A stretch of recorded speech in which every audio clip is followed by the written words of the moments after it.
Good evening, everybody. Welcome into the Rocky Top Rewind on a Sunday night. Brent Hubbs, glad to have you along with us. We're going to do this one a little bit different than we have done some others. Eric Kane is covering baseball, so he's got full baseball coverage for you. He may join us a little bit here later as Tennessee wraps up things in Greenville today, taking on Virginia Tech in the Hokey Smoky Fall Classic or whatever we're calling that thing up there for the scrimmage. Tennessee will have another one in Nashville coming up. Grant Ramey will join me at the bottom of the hour to talk some Tennessee basketball. Obviously, a lot of Tennessee football, but for the most part tonight, this is going to be your show. This is your chance to talk, comment. We're going to talk about it. I'm going to answer as many questions as I can. We're going to get your comments up there, and we're just going to kind of flush, if you will, so to speak, to try to figure out and make heads or tails of what happened yesterday as Tennessee had a 20-7 lead in Tuscaloosa at the half. And obviously, everybody knows what happened there with whitewashing in the second half, 27-0. So line those questions and comments up. We're going to get to as many of them as we can. Again, a little bit different than we've done it in the past, just because I felt like tonight you guys needed to talk, needed to vent, and needed to have conversation. So again, Grant Ramey going to join us in just a little bit. You're stuck with me here for a little while, but jump on in here, and I will answer as many of them as I can for you, because I know you got a lot on your mind about this football game and about this football team. And of course, we got plenty of coverage up at Volquest right now with the 10 things I think I've learned up, and Eric had his 3 things up. Grant's got all the snap counts up. We had the day after up this morning. So plenty of things. So get your friends, get your coffee, and jump on in here, and let's talk about it here tonight on the Rocky Top Rewind. So as always, the Rocky Top Rewind is brought to you by our good friends at Spivey King and Spivey. I want to be sure and give a shout out to them and tell them thank you for their continued support of Volquest and all they do for us. And be sure and hit like and subscribe to the YouTube channel if you haven't. Be sure and check us out at volquest.com. All that helps us out. All that's great for the site. So here we go. Let's jump into them. All right. And so we got plenty of them here to get into. We'll start with Donovan. Donovan's got a couple here on the super chat. We're going to get to both of those. Eric says you have not second guessed or third guessed this. You have first guessed this. Why don't they get under center on 4th and 1, 3 of 13 on 4th downs this year? Why doesn't anybody in college football get under center? I think that's the $1 million question. I don't think you have to do the Eagles, push that they're doing right now. I know some teams have tried that in the NFL. Not everybody can execute it the way the Eagles do, but you got a 245-pound quarterback. You've run that basically one time this year where you put a big body behind him and shoved him forward. You scored a touchdown against Virginia in doing that. I don't understand at all levels, high school, college, and obviously it's more popular in the NFL than it is anywhere else right now, why teams don't do that. It makes no sense, Donovan. I wish I had a better answer for you. And again, and I've said this too, if you're going to be Tennessee and you're going to stay in the gun and you're going to go with that formation, stay spread, because the biggest thing you do to give yourself an advantage in the run game is to empty the box, to have a light box. It's easier to run when there's 6 in the box. How do you get 6 in the box? You spread everybody out 53 yards wide from sideline to sideline. When you bring everybody in there, and if you go back and look at the 2 short yardage plays Tennessee had against Alabama yesterday, when you bring everybody in and shrink that formation down, you end up with 9 in the box. And it's you got to be perfect when you do that, and you don't have enough people to block the way you can. Tennessee had a 3rd and 1 early in the game. They stayed wide, and you ended up with a hat on a hat. And basically, the running back didn't have to make anybody miss as long as you went a stalemate there. You create enough of a crease for a 1-yard gain. So it just doesn't make a lot of sense why nobody. It's not just a Josh Heupel thing. This is not a Tennessee only thing. Everybody in the country is this way right now, and I don't get why you have running backs at a flat-footed standing start 5 yards behind the ball when you need 6 inches. And it seems like not a lot of people have a good answer for it, Donovan. Good question. Let's get your other one up here too. Brent, you brought this up all year on Stock Up and Stock Down about red zone offense. It's terrible. I mean, 21-0 would have been big instead of 13-0. Absolutely. Got to finish in the red zone. Struggling to run in the red zone.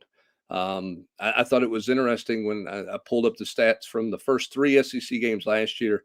Tennessee was in the red zone 16 times. They've been in the red zone 16 times this year. It's the same number of times they've been in the red zone, but the scoring production is drastically different in terms of number of touchdowns. Tennessee just 6 of 16 in the red zone in SEC play this year. That's not going to get it done. Tennessee's going to have to get creative in the red zone. Now, I think Joe Milton's legs can help a little bit. That was a nice wrinkle, but you got to complete some stuff, and you're going to have to run more rub routes. You're going to have to throw the football more. I don't think you're just going to be able to line it and run it up in the red zone effectively. But Tennessee has to finish in the red zone if they're going to beat teams down the stretch. That includes this week going to Lexington, Kentucky. You get in the red zone, you have to finish.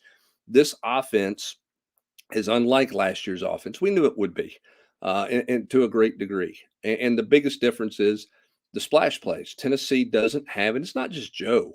In fact, it's probably not as much Joe as it is at the receivers. Tennessee's receivers don't do what Jalen Hyatt did. They don't get that separation, and they don't get that runaway stuff that you got a year ago. And I thought Tennessee's receivers got out physical in the second half. Now I thought they got tugged, wrestled, grabbed, pulled, and all those things that happen in this league. And again, I don't think we know what pass interference is in college football anymore with the inconsistencies. But Tennessee's receivers are going to have to play more physical. You do have to play faster in the red zone. Everything happens quicker. The windows are tighter. They missed a golden opportunity on the touchdown throw to Jacob Warren. That was a well-designed play there. They made a nice one to McCollin Castles on at the end of the first half. Tennessee needs to run it a little bit better in the red zone, and they're going to have to get creative with some red zone stuff moving forward to finish out this year in the red zone to be better than they've been. So, Donovan, we appreciate it. Here we go. Let's go. Trenton Linville.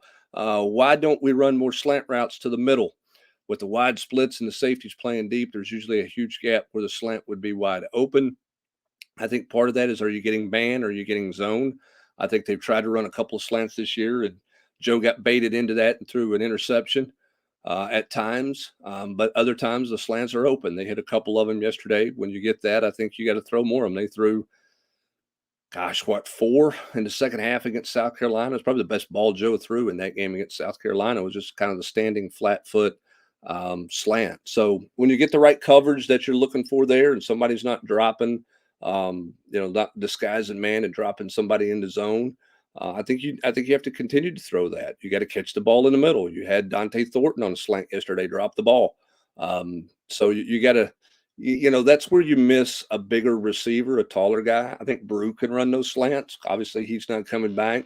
They've got to get Nimrod going. He's got to play more physical than he played yesterday. It's a little bit hard for Squirrel on some of those slants because of his size in there, but I do think they can run some more slants. And Joe gave you some confidence with the way he threw the ball in the first half yesterday. He didn't throw it bad in the second half. I just didn't think he had a whole lot of receivers open. The question with Joe is, can he back that up with another one, back-to-back good games and continue to be more consistent? This is the same guy who completed 50% of his balls at 100 yards against Texas A&M. He was much improved. Credit to him for going to work and putting himself fundamentally in a better situation. His fundamentals were better. Footwork was better yesterday. So that helps. But for Joe, you got to back that up with another week. But yeah, I think you got to look at getting guys the ball in space. But this is just a different team. And there's no doubt about that. And Tennessee's got to adjust accordingly to it. Michael, Phantom fair catch. Iowa got screwed too. The fair catch deal is a bizarre thing. I thought that was D. Williams that they were calling, and Josh Heupel saying afterwards it was not. It was an upback. I think it's Jeremiah Thielander.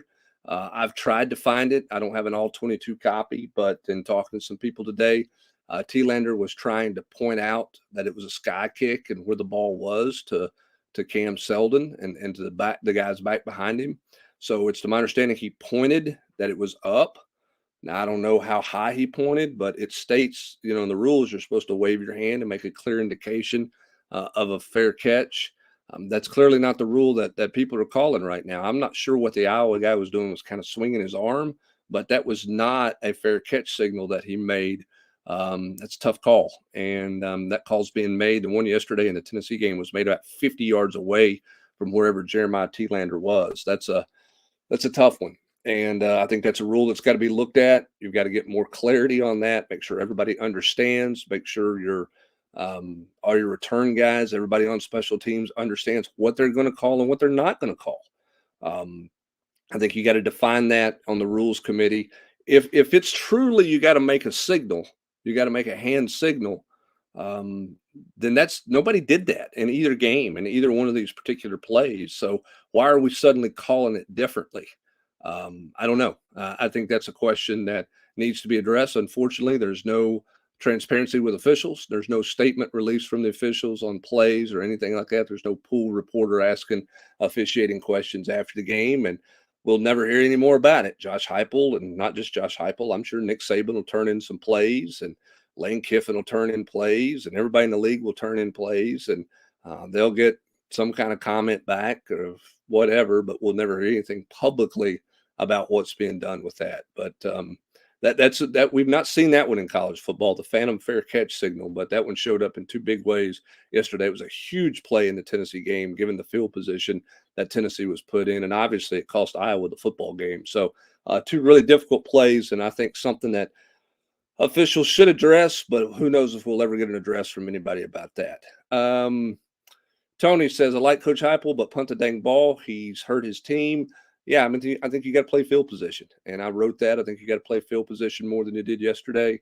I'm not opposed to going for it on fourth down, but I think when you got a lead on the road in the second half, your defense is playing pretty well. I know they just given up a score, but that was more because they weren't ready to start the second half. I think you could settle in. They just held Alabama to a field goal, trying to get their footing under them. I don't think you put them back in that bad situation there. So I don't. They got away with the first one, and it should have been a lesson that you got away with it because the defense bailed you out with an interception. But the second one, I mean, play the game for 60 minutes. Just keep playing the game, play field position, and see what happens there. I don't disagree with you, Tony. I think you got to punt the football there, and I think Josh Heupel has to look at that and self-scout himself. And I thought, he could have tried a field goal in the A&M game on the 4th and 7 and chose not to. And maybe I thought, that was a lesson. I thought it was a big win for Tennessee because of the style in which they won. Josh Heupel's got to continue to grow, and his staff has to continue to grow on the offensive side of the ball to win games like that, because you're not playing in a league where it's going to be 48-45 every week. Last guy has the ball. There's some defense played in this league, and you're not always going to outscore everybody. So I think that's one that, Josh Heupel certainly got to learn from moving forward. All right, Rick Bowman, can Plowman talk to someone about the officials in the game? We have no chance to win if the other team only gets called for one penalty after holding the entire game. It should be no surprise to anybody that holding that's been a topic with Alabama for a long time. They don't seem to get a lot of holding calls against them. I'm not surprised that Tennessee got held. You got to know that going in. I don't know that Donde Plowman's going to get involved with officiating right now. We'll see what that conversation takes place. And let me say this too. Officiating, this is not just, there's concern. There's been concern in this league all year long about officiating. There's concern in college football about officiating. That concern needs to be ramped up. And look, there's always going to be missed calls. Okay. There's going to be missed holds. I know there's photos out there of Tennessee holding a couple of times. They absolutely held yesterday. Sure, they did. They got called for a couple of holds. Alabama held yesterday. I mean, that's part of it. The thing that has to be looked at, in my opinion, is just some of the inconsistencies on the blatant stuff. Holding in the line of scrimmage has been going on since football started, but now we don't know what pass interference is. The fair catch deal. That doesn't make a lot of sense. Holding downfield on a pass play. I mean, happened a couple of different times. I thought it happened the previous week in the Texas A&M game. I thought there was a couple of different occasions where should have been called for pass interference. Gabe Judy Lally got called for one. I didn't think he did anything wrong there. That's hard to teach if you don't know what the penalty is or isn't. It's a penalty this play. It's a penalty that it's not a penalty the next play. And I'm not talking about Tennessee and Alabama here. I'm talking about college football in general. I mean, the egregious, just horrific call in the fourth quarter of the Washington Arizona State game was just terrible. And it was terrible because the official with the best view threw the flag on what he saw, which was a hold. The official who was blocked and shielded by the receiver's back and couldn't see the hold on the front side of the receiver was overruled the guy who saw the play. The back judge should have never allowed himself to get overruled there. And the side judge should have said, "Hey, I couldn't see. I didn't have a good vantage point and a good view there." When you saw the replay multiple times, it was a clear hold. It wasn't close. And that's an issue, and that's a concern, and that has to be addressed in college football across the board. It's not just 8 penalties against Tennessee yesterday and only 1 against Alabama. It is officiating across the board in college football that is a real problem, and part of the problem is college football doesn't have a great leader right now. No one's kind of running college football. It's into each individual conference, and there's just not a lot of transparency. It doesn't feel like there's a lot of accountability because of that lack of transparency, and that makes it really tough, and that makes it a hard pill to swallow for fans out there. If you're on the winning side, you don't think about it. I mean, Tennessee got away with 2 or 3 last week against Texas A&M. Nothing super bad, but there was a late face mask penalty that the officials clearly missed. So the human part happens. The mistakes happen there. It's just some of these just in open space mistakes are the head scratchers and the inconsistency. What's a penalty one series on pass interference is not a penalty the next series for whatever reason. And that's the part John mentions this in his. Will refs ever be professional instead of a part-time guy? Yeah, I don't know. And that I think if you ever get to that point, he also said way too many inconsistencies, which is what I was just talking about. I think part of the deal with the officials is to be full-time guys and to for that to be your job like it is in the NFL. And I think an average NFL official salary is about $200,000 a year. You're not paying that many officials across the board that, but in the Power Five world, you've got enough money to pay for officials. And you've got enough money, the SEC can afford to pay officials more money and they get a better caliber of official to get more consistency. But again, you got to hold accountability there. And that's the thing. Maybe there is accountability, but they have protected them and there's no transparency that the result of it is all the grassy knoll conspiracies. The conspiracies that, this team gets an advantage because it's better. They have a better chance to get in the playoff in that conference. You don't think they're talking about that in the Pac-12 today with Arizona State? Sure they are. The Tennessee fans not thinking that way about the game last night? Sure they are. And there's no reason, there's no way to prove it. And I'm not saying it's true, but because you never discuss anything in officiating and it's always behind the curtain, it allows those conversations to take place and those debates to take place out there. I don't think we're going to see, John, that they're going to go to full-time officials where that's their full-time job and that's all they do. But again, we'll see how this is addressed because this is about as frustrated as I've seen coaches and heard of coaches around the league with the officiating, but because not just because they missed a penalty in their game, it's hard to tell your kids what a penalty is and what a penalty isn't if it seems to change quite a bit. And I think that's the biggest inconsistency to this point. So we'll see exactly what happens with that. Let's get a couple more in here before we get to a break here. We'll go to Michael Palmer. It says, 1, poor play calling in the second half. The 4th down plays were just trying to be too cute. Joe probably actually got the first one, but you never get the correct spot at Alabama. Yeah, and we talked about the 4th down plays a little bit earlier. I don't think you go for it there. I just think you kick it. I don't know about poor play calling in the second half. Minnesota Vol mentioned this on the general's quarters. The Tennessee, when they were backed up on 3rd and 7, ran the ball there. Looked like they give up on that drive, and maybe you could wonder about that one. I don't think the receivers did a good job getting open in the second half. I thought Alabama clamped down, and I thought they really got into Tennessee's grill, so to speak, and got more physical with them. And I thought Tennessee had a hard time dealing with that. And that's something that Tennessee is going to have to deal with moving forward. They clearly missed Brew McCoy and his physicality, but Chaz Nimrod, Caleb Webb, those guys got to understand, man, they're going to ride you out of bounds. I mean, they're going to get physical with you. You're not going to get clean releases at the line of scrimmage, and that's going to be a challenge for this team moving forward. Because I wonder if a lot of teams are going to play man and see if you can win. Now you can win on some of those switch routes, which is what they did on the Squirrel White touchdown, but it's hard to win on that play every time. They're going to have to win some physical one-on-one matchups and the slants and some of the stuff when you get that man coverage. Tennessee's got to do a better job of being more physical. I didn't think they were as good in the second half. That's why you didn't get those comebacks. That's why you didn't get some of those things that they found themselves in the first half with, and had success doing that in the first half. So we'll see. All right, we got them lined up here. We got plenty more questions. Ben, we're going to get to yours, and Michael, we're going to get some of your questions as well.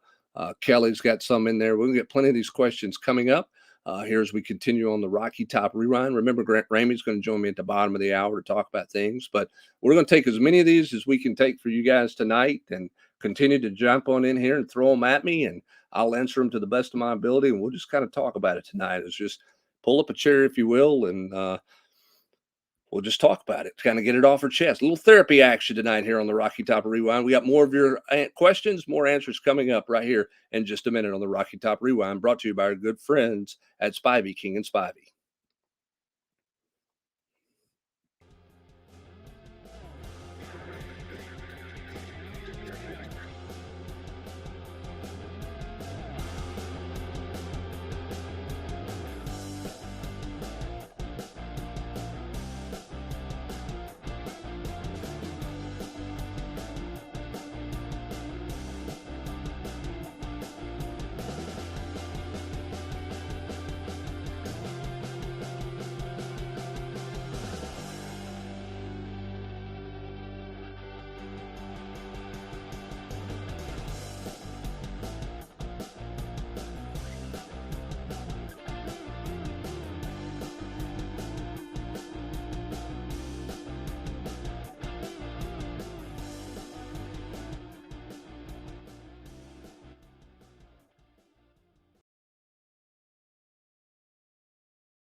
All right, welcome back into the Rocky Top Rewind, brought to our good friends by Spivey, King and Spivey. We certainly thank them for all they do for us at Volquest and their support of the Rocky Top Rewind each and every Sunday night. I'm Brent Hubbs.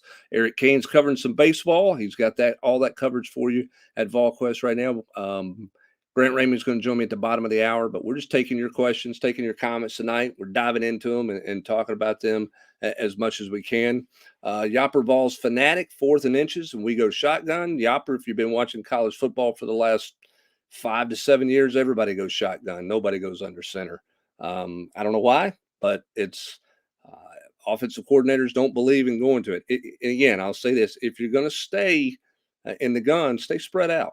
Empty that box out. Don't bring that tight formation in there and stay in the shotgun, because it just brings so many people in the box that you don't have the numbers win that you should have in there that gives you a lot of offensive success. I will say on the one,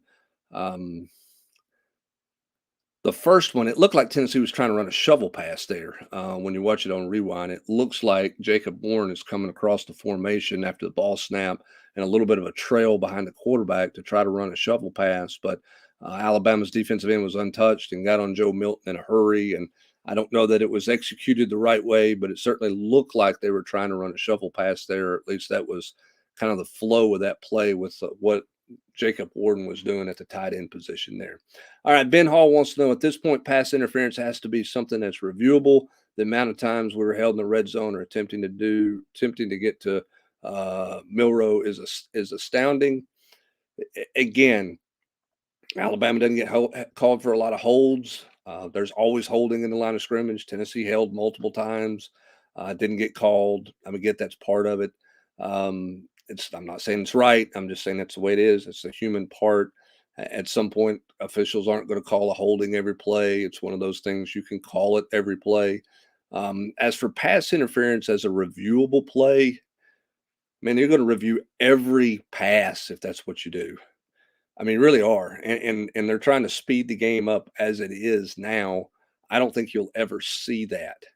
I really don't. I'm not saying they shouldn't, but I just don't think that. I mean, they're trying to speed the game up, not slow it down. I mean, how many stoppages of play are you going to have for pass interference? Now, um, could you do something where you actually have a coach's challenge and you eliminate the buzz down from the top? It has to be a coach electing to do that, and a coach, wants to use a challenge flag like in the NFL. I mean, maybe. I just don't think you're going to see pass interference as a reviewable play because of the number of passes that take place in the course of the game. Um, We'll go back to Michael here. The coaches simply cannot get this team to take the fight to any opponent for 60 minutes. Not going to win consistently if you can't focus the whole game. Tennessee was bad to start the second half. There's no doubt about that. When you look at the two-play scoring drive, Tennessee was flat to start the second half. Bad quarter at Florida cost you a win down there. Bad quarter at Alabama cost you an opportunity to potentially win down there. Tennessee's got to be better for 60 minutes across the board, from coaching to players, execution. They cannot be flat coming out of the locker room to start the second half. All those things, I'm sure, have been discussed in the building today over there as Tennessee tries to move forward. Let's go to Michael here. Joe throws at the receivers. Hendon throws through to the receivers. Michael, I thought Joe played pretty well yesterday. I really did. I didn't think he was particularly late with the ball. I thought he was more on time. I thought he threw. A couple balls were behind a little bit. He doesn't lead guys necessarily as much as Hendon did. But I thought Joe played well enough yesterday to give Tennessee a chance to win the football game. Joe Milton's not Hendon Hooker. Okay. And we kind of got to the point we act like Hendon never missed a throw when he was at Tennessee. He had his mistakes. Anytime Joe makes a mistake, the answer is, well, he's not Hendon Hooker. And he's not. He's not going to play that way. He's not going to be as productive. He doesn't have the same weapons to throw to at the receiver spot as Hendon had the last couple of years. And so, I mean, he's different. And Tennessee has to coach differently accordingly. They got to call a game differently.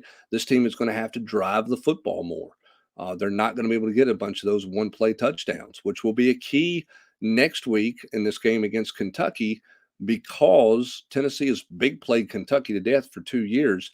Can they win a game driving the length of the field, in a shorter possession type game? That's going to be a challenge. This team has to adjust to that. The play calling has to adjust to that as well. Michael says, can't see this team beating Kentucky and Missouri on the road. Maybe they can luck up and get one.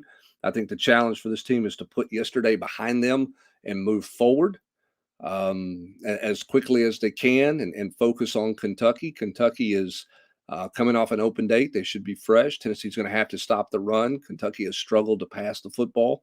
Tennessee's going to have to make Kentucky put it on the arms of Leary on third down, on the arm of Leary on third down, on third and long. That means you got to win early downs in the run game. Tennessee did a good job of that in the first half against Alabama. They did a poor job of that in the second half against Alabama. Alabama's first four first down plays, to start the second half were for 15 yards plus. That's just, you can't do that. Tennessee's got to be better on early downs than they were in the second half. They got to play on early downs like they did in the first half. That was a huge flip in the game when you look at what Tennessee did in the first half offensively on first down, 7 yards of play. In the second half, in the third quarter, they didn't average anything. It ended up being a zero for the limited number of first down snaps. Alabama in the second half averaged 12 yards of first down play. That was the difference. That was the defensive difference in the game. Everybody said, what was the difference? Well, Alabama had 4 yards of first down play in the first half, so they're in 2nd and 6, or 2nd and 7 most of the time. And then, in the second half, they were in another first down. They were just chunking Tennessee on first down. So that's something that has to get done. Ben Hall wants to know, is there any truth to the lead official being from Tuscaloosa? I have no idea. I know those rumors are out there. I've not done a search to know anything. I can't imagine that would be the case. That makes no sense. I think that the SEC is smarter than that. So I don't think that you would see that or do any, have anything like that happen. All right, let's welcome in now. He's going to help me field a few questions here. He is Grant Ramey. He is the superstar of Volquest.com. He joins us here. False. What a road False. what a road travel you had last night to get back. That was a lot of fun, I know. But It was interesting deal, Grant. When you talk about, and we're going to dive back into questions here in a minute because I knew there'd be a lot of people with a lot of things. But interesting when you kind of sit back and sort of review this game for the wholeness of it, not just for the officiating, not just for the third quarter, but the entirety of the game. Grant, what do you make of what you saw from Tennessee yesterday? this Tennessee team has to find a way to avoid these disastrous stretches. We saw it in the second quarter at Florida, saw it in the third quarter, second half yesterday at Alabama. I mean, that team that showed up in the first half at Alabama could beat a lot of really good football teams, and that team that showed up in the second half at Alabama could lose to UConn in a couple of weeks at home on homecoming. I mean, that's the frustration, I think, if you're a Tennessee fan trying to watch this team and figure out who they are and what they're going to be consistently. I mean, they've lived on the run game. They've lived on the last couple of weeks on really good defense. The run game kind of went away a little bit at Alabama. That was disappointing after what they did against A&M. I know everybody's mad about officiating, but I feel like Tennessee's got to worry about Tennessee's own problems, and they got to figure out the way to sustain drives offensively. When it's you can't keep going quick 3 and outs in those disastrous moments where the momentum's starting to flip, like we saw at Florida, like we saw yesterday at Alabama. They got to find a way, like you're talking about Kentucky, big playing them to death the last couple of years. They got to find a way to sustain drives, control the football, find some consistency in the passing game. The run game's going to have to be there at Kentucky, like it has been just about every game, but they're going to have to find a way to do something consistently. And it just feels like when they are throwing the football, and it's not all on Joe, it's on some of these receivers as well, that they just don't do anything really consistently. You just never know what you're going to get from play to play in the pass game, and that's just not what Tennessee fans are used to seeing with Heupel. Yeah, it's certainly a challenge for them to have to drive the football. They can't just with Hendon and with Jalen, a 5 yard penalty wasn't a big deal. I mean, Tennessee was penalized a ton a year ago, but it was never a storyline because 2nd and 15 didn't matter. Tennessee Right. was could easily overcome that. Um, right now for Tennessee, 3rd and short and 4th and short is a mess. What do you see that Tennessee needs to do? What's the answer? How do you go about correcting and fixing the short yardage woes? Now I know I think you and I both agree you should punt the football in your own territory Hmm. in that deal. But just in general with the short yardage stuff, why is this team having such a hard time there? I mean, it feels like, and we've talked about this too, and it's not just third and fourth and short. It's sometimes after a chunk play where they just line up in shotgun and hand it to Jalen or Jabari or whoever it is in the backfield, and they go up the gut and they try to find something there. And most of the time, it feels like, or at least almost since Virginia, it feels like that hasn't worked consistently. It feels like you're just running into the teeth of the defense, and it almost feels like I don't know. It feels like kind of kills some momentum there when you have a big play and you go straight back to that. And it looks like that's the same exact thing on third and short and fourth and short, where they're just lining up and running up the middle, and nobody's fooled because we've seen it for how many games now? 7 games now. If we're expecting it as the people watching the game, opposing coaches and opposing teams knows what's coming. And Heupel is too smart in so many different areas to go for it on 4th and 1 at the 47, a long one. That was basically two, with Dylan Sampson on the field, with all the momentum squarely already on the Alabama sideline after they scored 10 quick points to start the second half and get back in that ball game. So punt the football when you have one of the best punters in the game, and you got to figure out a way to go under center to do something. Run it outside if you have to run it outside. You just can't keep going up the middle and expecting something to work when they haven't really got to push. It feels like in forever. I think they're 3 of 13 on 4th down, and 2 of those were against Virginia on September 2nd. Here we are on October 20, whatever it is, first, second, still talking about it. I mean, they got to be better. They got to find a way to be better. Get creative in those short yardage situations. Yeah, I think you got to have a wrinkle or two if you're going to go for it there, and then you've got to choose wisely on when you're going to go for it. Robert's got a question in the super chat here. I've answered this earlier, but I'm going to get your answer for it because you're a smarter guy than me. Can you clarify the fair catch call? I cannot. And a text I woke up to this morning was, I don't even think that's the worst fair catch call in college football yesterday, based on that Iowa punt return where the guy just kind of throws his arm out to the left, not really doing anything, and he takes it back for a touchdown with 90 seconds left. And uh, that changes the outcome of that game on that one call. So I don't know who called it on Tennessee's defense. They said T. Lander, was that right? Yeah, Number 22. Yeah, T-Lander up back was credited with calling for a fair catch. And it's probably on me for not even seeing a replay, but I thought the same thing that I think everybody thought was when there's a fair catch, it doesn't matter if you try to return it or not, it's going to the 25. I didn't realize if it's a different guy calling the fair catch, if that's a problem. I don't know. I haven't even seen a replay. I haven't brushed up on the exact language of the rule. I was as surprised as everybody else that that's a situation where the ball goes back to wherever it was caught, I guess, after the touchback or after the fair catch. Yeah, and Michael's got a question or a comment here. He said, I blame the fair catch thing a little bit on Cam Seldon not being aware. He also tried to field a rolling punt that caused a fumble earlier in the year. He did make a horrible play there. Grant, I don't know how Cam Seldon's supposed to know that the upback signaled for a No, fair catch, particularly if the upback's not given a true. I mean, if it's this pointing at a sky kick, this gesture's now a fair catch. I mean, right. I always thought, you were allowed to shield. So why is that not a fair catch if you're blocking the sun that way? I mean, I always thought you had to make it very obvious you were fair catching, but apparently that's not the case, or at least that's not how it was called in the two plays we saw yesterday. And I don't know that I've ever seen that call those calls made like that. I don't know that I've ever seen that happen before. I mean, I've seen guys forget they signal Mhm. for a fair catch. The guy catches on a punt and takes 2 steps or 3 steps or whatever.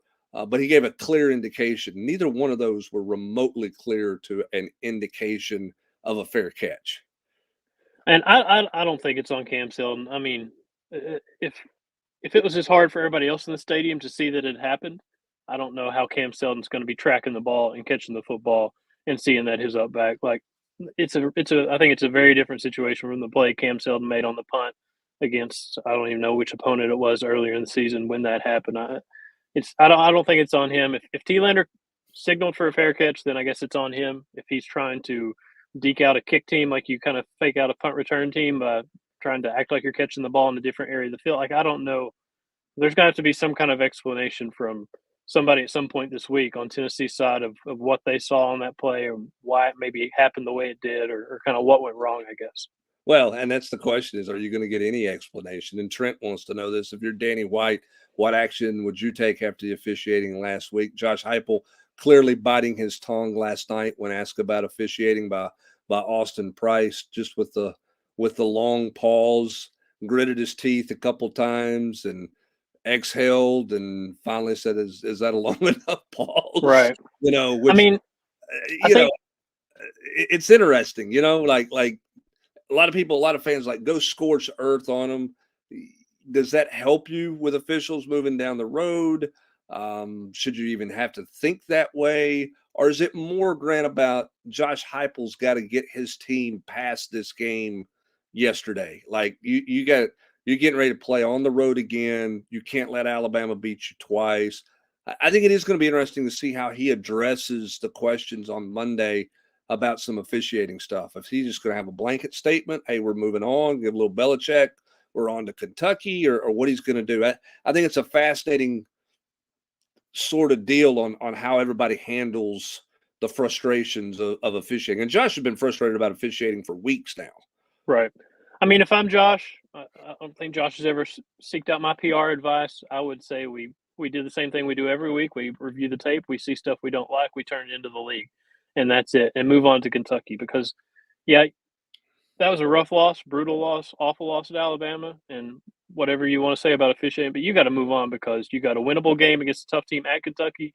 You got UConn coming up in a couple weeks. You go to Missouri 3 weeks from now. I mean, you could go into this Georgia game November 18th at Neyland Stadium 8-2, right? If you could take care of business, if you could turn the page, if you could find a little bit more consistency as a football team, if you could put together 60 minutes of good football, if you could kind of get back on track here a little bit and flush this game, there's still a ton left to play for. If you're Josh, you turn it into the league. You let your admin or whatever handle it.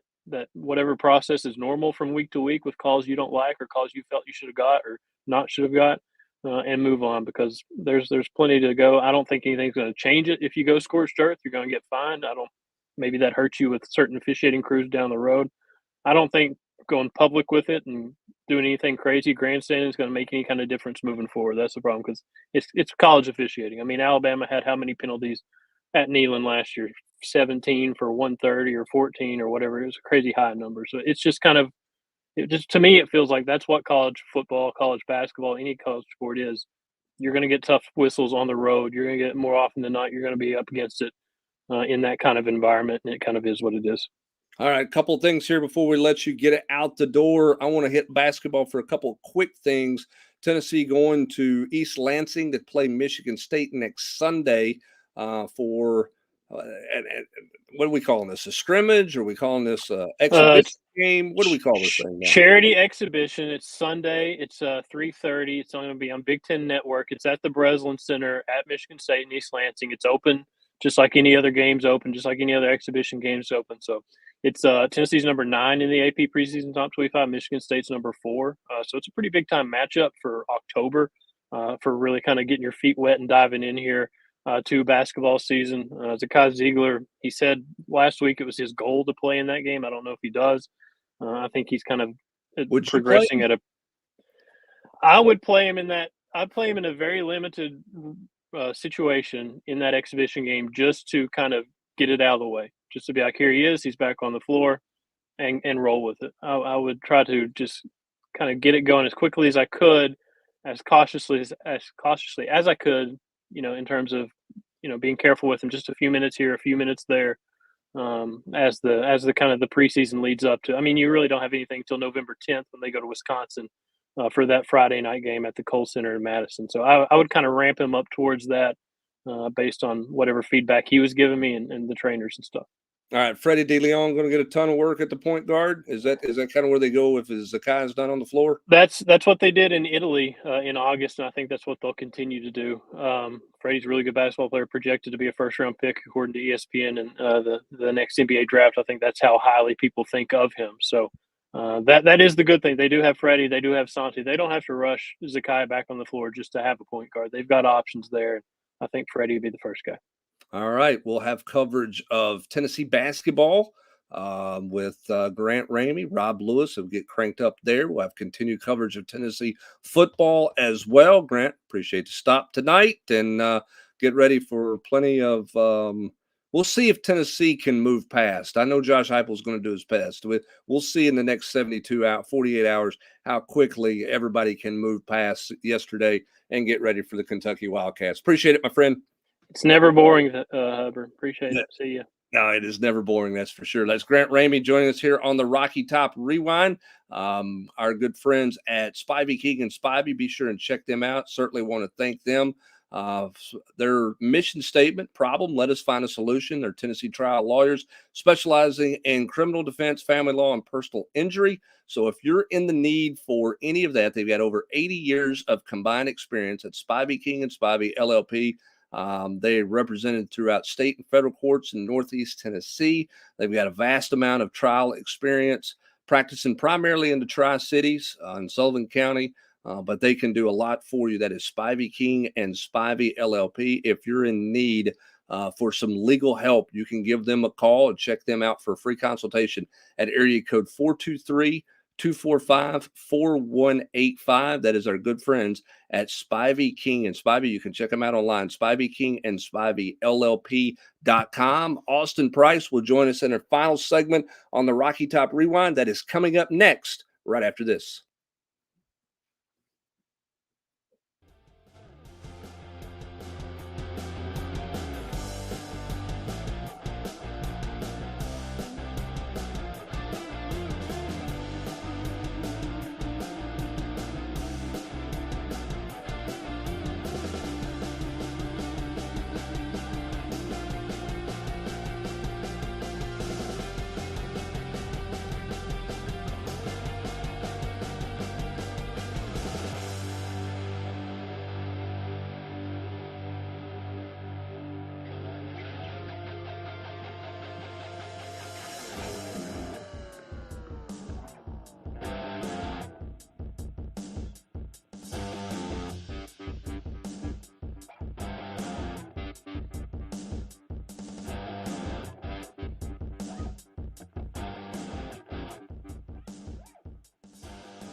Welcome back into the Rocky Top Rewind.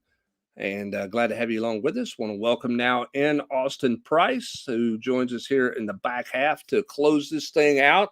Austin, Grant was just on a minute ago talking about where Tennessee goes from here, and I think that's my question. Look, we can, media fans, everybody's going to talk about officiating. They're going to talk about this game. My question is, where do you think this team goes from here after what happened to them yesterday with what's left on the schedule moving forward?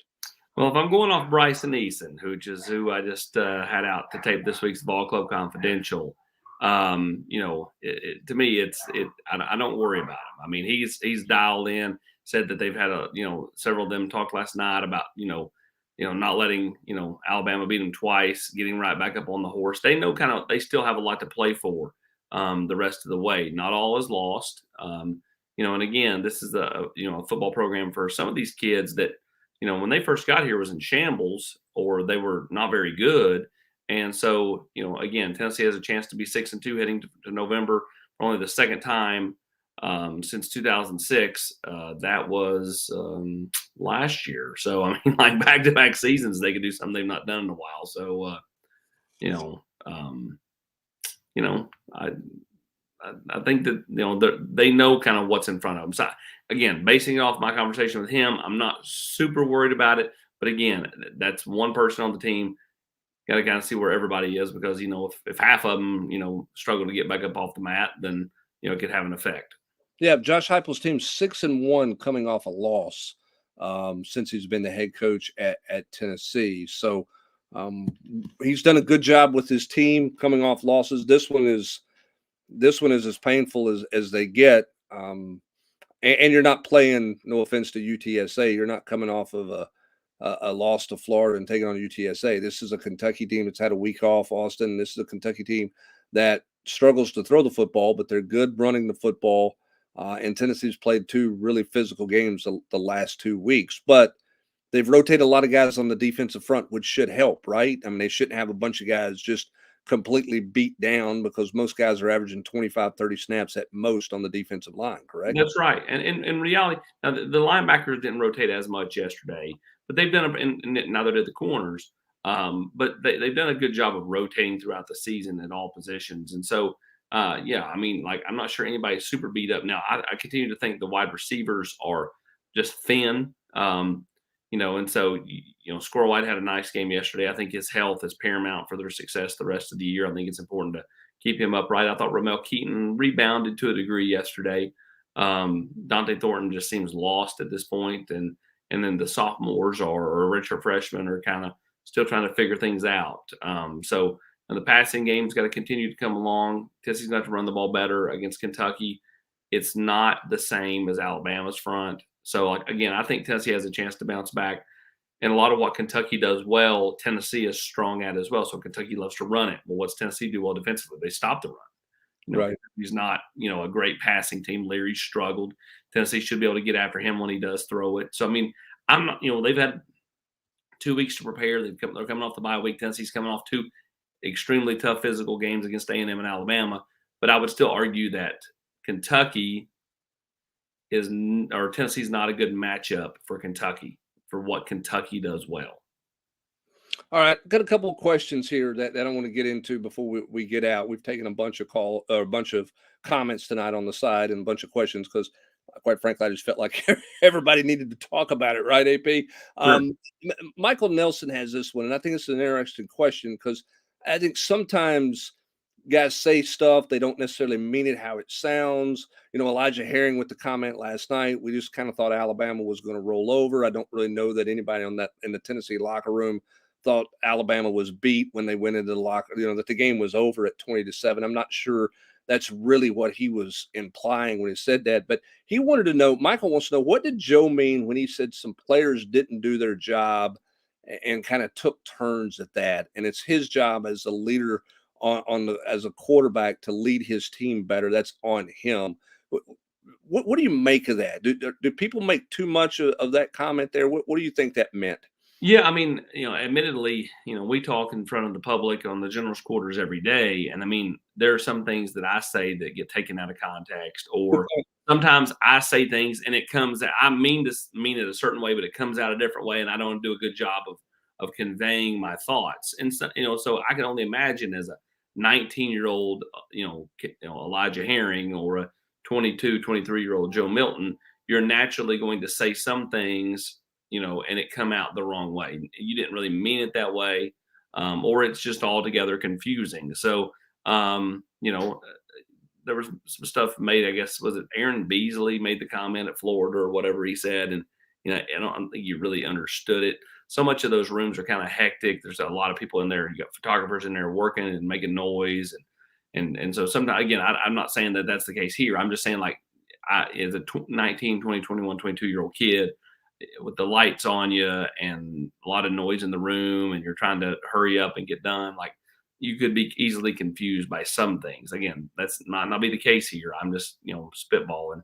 Yeah, but I mean, the obvious follow-up people have is, oh, there's dissension or there's issues. He's calling his teammates out. That's not what I take from that. Maybe I'm wrong, but I didn't feel like that was. Well, everybody's grassy knoll hubs. After a loss, everybody's got the grassy knoll conspiracies, and last year it was, all kinds of stuff after the South Carolina game. I mean, that stuff happens every time they lose. Listen, the people that are, I've seen too many posts on Twitter or X, whatever you want to call it, on the general's quarters or wherever else. I'm not out on Josh Heupel yet, but are you drunk? Like, what is happening here? I mean, like, the dude was 8-0 a year ago going to November. This year he has a chance to be 6-2. These things haven't been done since 2006, Hubs. I had just graduated college. You were in your 30s. I mean, like, life was a much better place. Bill Martin had hair at the time, Tennessee's SID. I mean, like, you know what I mean? Like, stop. You make yourself sound foolish. Again, they lose to Kentucky this weekend. That'll draw the ire of a ton, and understandably so. This is a game Tennessee's routinely won over the years. This is a game you have to win. Kentucky, Missouri. You win these two games, you're going to be 9-3 at worst, and then it all comes down to a November date at home with Georgia, and who knows where they are, if Bowers is back or whatever. The 2 of the next 3 weeks at Kentucky, at Missouri, they will tell the tale on whether you're 7-5, 8-4, 9-3, or potentially having a chance to play for a 10-2 season against Georgia. Yeah, and first thing first is you gotta get right and get going for Kentucky and get that right. And Floyd's got a couple of questions here, and I'm going to combine this with another question that we had up here from Austin A. Austin A wants to know, what do you got to do? What does Tennessee got to do to improve short yardage? And Floyd wants to know, when there's 10 in the box like Alabama had, does Tennessee not have the option to get out of that play? Does Joe have the option to get out of that? I don't have an answer for what Joe has or doesn't have on 4th and short, on the short yardage plays there. In terms of fixing the short yardage stuff, Austin, I think you got to be more creative, right? You do. And again, I think, a year ago, you could get under center, you could hand it to a Princeton fan or whatever. This year, they've not really got under center. I think they've had the one under center play. They handed it on the end around to Brew. It got a first down. They're 1 of 6 on 4th and 1 or whatever on the year, whatever your stat you said last night. Yeah. I mean, it's not good enough. This offensive line's not got Jerome Carvin. It doesn't have Darnell Wright. They're not as good in short yardage, it appears. Again, through just based off what we've seen, their inability to pick up 3rd and 1, 4th and 1, to extend drives, to close out games, those type of things are things you have to do in this league. There are things you may have to do Saturday at Kentucky to close it out. And this is something that is a real bugaboo. I'll never understand. I'm going to ask Hype tomorrow. Have you looked at doing the tush push? Everybody else in college football has, or pro football, and Joe's 6'5" and 235. I guess, whether it's as creative as spreading them out and doing some different things, or if it's just as simple as, putting him under center and having, a couple of big guys get behind him and just shove him forward.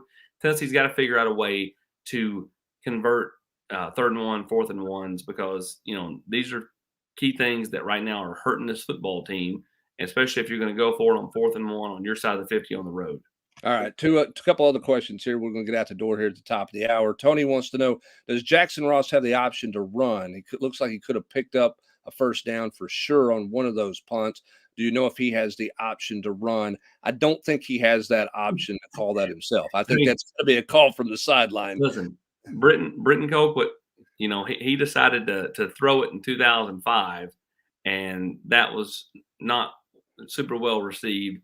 Like if Jackson Ross took off running and didn't make it, what would Tennessee fans be losing? I mean, Eckler would be over there yanking his hair out. Heupel, same thing, and all the Tennessee fans would lose their minds. The kid literally had one of the best punting days, if not the best punting day in Tennessee football history on Saturday. He looked like Ray Guy reincarnate out there, and so he is a weapon. Once he got past the jitters of the game against Virginia, he has been ridiculous. And so you let Jackson Ross do what Jackson Ross does, which is boot it with his right foot, his left foot. I mean, I'm telling you, man, that guy has been spectacular. Yeah, he has. By the way, how good was he yesterday? His average yesterday was 53 yards, which is a single game record. There you go. That he broke a Colquitt family record from 82-83 is when you're talking about there. So he had a terrific. Kool-Aid McKinstry never found the ball. He never got comfortable trying to field the punt because of the way it was turning over or whatever. So he was terrific without a doubt, and he's been great, as you mentioned, Austin. Really since those first 3 punts, he settled in early part of his first home game after that first punt, and he was good to go from there. Jason Brown wants to know: is Joe seeing the field well? Do we have receivers running open like we had the last couple of years? No, we don't. That's part of the problem.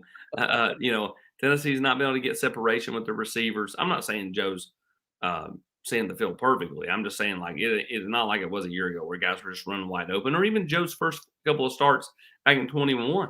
Like, they just don't have anybody running wide open.